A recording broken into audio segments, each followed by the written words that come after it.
But the other thing I think that's really helpful is just that I had you to come and talk to, and that was very important for me to come and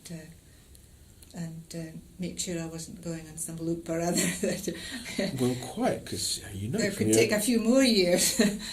Yes, I mean, firstly, I think that life experience plus wise reflection. If it is that somebody is just going around those loops of thinking and hindrances and whatever endlessly, that there comes a point where either you give up the meditation or you question your commitment, your determination and all those sorts of things, and the likely outcome is, you go and find somebody who knows what they're talking about and ask them. And it's that point of humility I think is really, really important. And the teacher does have an incredibly important role. Hugely. Because you don't know where you're going. And it is looking into the darkness, not knowing whether there's a ledge just ahead of you and you're just going to walk off the abyss. And this isn't kids' stuff. And there are times when your deepest, most treasured views and opinions about the way you thought life was are going to be brought up and shown to be inaccurate or based on inaccurate information and therefore not valid. Nobody gives those up easily. So there are trials and tribulations on the insight path. And you need to have somebody there who, when you're going through it, looks at you with a big grin on his face and goes, yeah, great, this is going in the right direction. I know. So I do remember many times thinking, this is just so difficult. And then I would be explaining to you what was happening and you would be sort of saying, but that's good. And I'm going, is it? But I needed somebody to say that, because I could see that wishing for progress wasn't helpful. So I never really investigated how to get there on my own. I always relied on coming to you and saying, this is happening now, this is what I'm finding, or nothing's happening even. So in a way, I never knew where I was. I mean, you knew, but I never knew where I was. So that was an even better reason for coming to talk to you. Because the alternative is self-reliance. And if someone is relying on themselves, they're back to square one, aren't they? Yes. They're just reinforcing their sense of themselves as, no, I'm going to do this for me in my own way, on my own terms, and no, nothing happening. You have to have sufficient humility to say, I don't know where I'm going. I mean, it might be, as a teacher, you're at different times you're encouraging. Another time you might be trying to put someone back in their box, because with some people they get a little insight into non-self and they think they're enlightened, and and the ego sort of manifests itself, and you have to put someone back in their box. Sometimes you have to help pick them up, dry away the tears, help them dust themselves down and carry on. Other times you're just informing them and you're just helping oil the wheels a little bit with a bit more information. But that is the teacher's role. The teacher doesn't want anything other than for you to realise your true nature and to be free of suffering. I think they don't want, they're not doing it to aggrandise themselves. No, I understand that completely. I think my sort of overwhelming memory of that was just the utter patience that you had when I look back on it, and I think, gosh, there were times I got stuck and I went on about the same thing. Don't you worry about that. Kathleen, you were quick. The patience that you had, I just always appreciated that. The funny thing is, it's like, I never get bored of discussing it, I never get bored of thinking about it, I never get bored of the Buddha's teaching. No. It's because it reflects life, and life is always new. So although it appears as though you're doing the same old things, we're actually talking about it again, and you're at a slightly different place, and I'm at a slightly different place. It's not actually the same experience. No.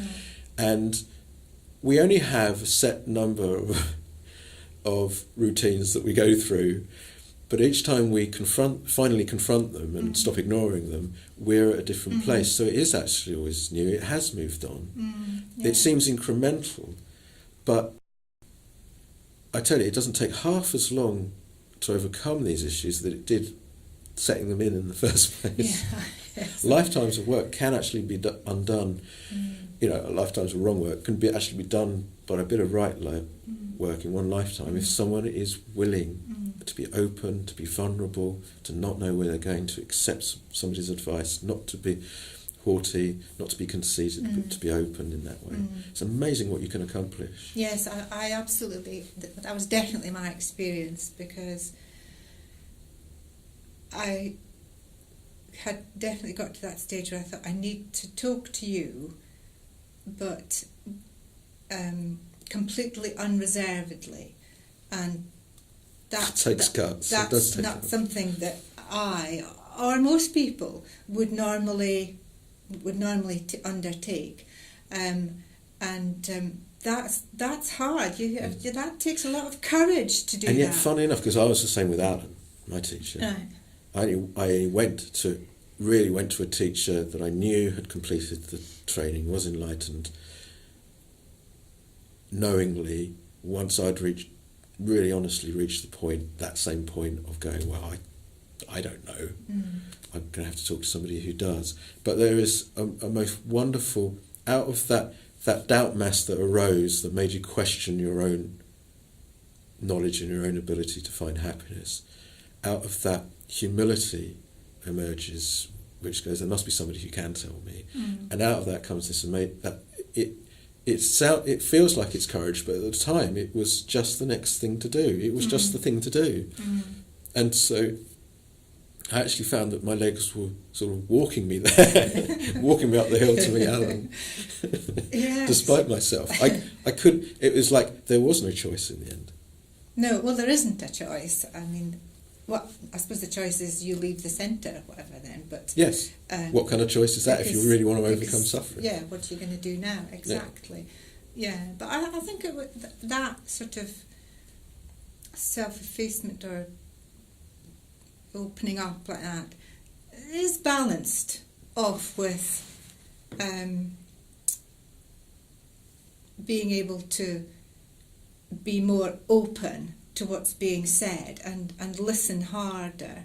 And although, of course, there's a lot of investigation going on, because we're still doing that, there's also a lot of faith going on. There's a balance there, isn't there, between the faith and the investigation.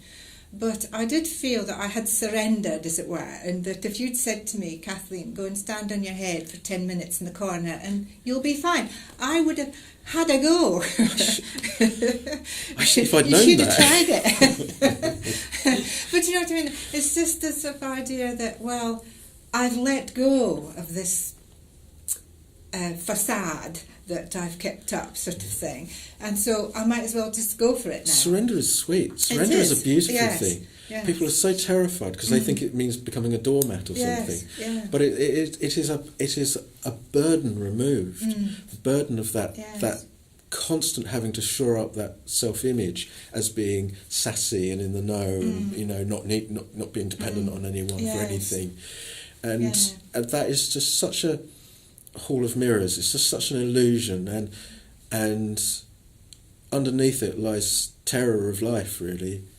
And to be free of that, and to finally acknowledge that you don't know, and to welcome some experience and welcome, in whatever form it takes. Because there are all kinds of different conceits. For some, I've spoken to people that are very rich, and they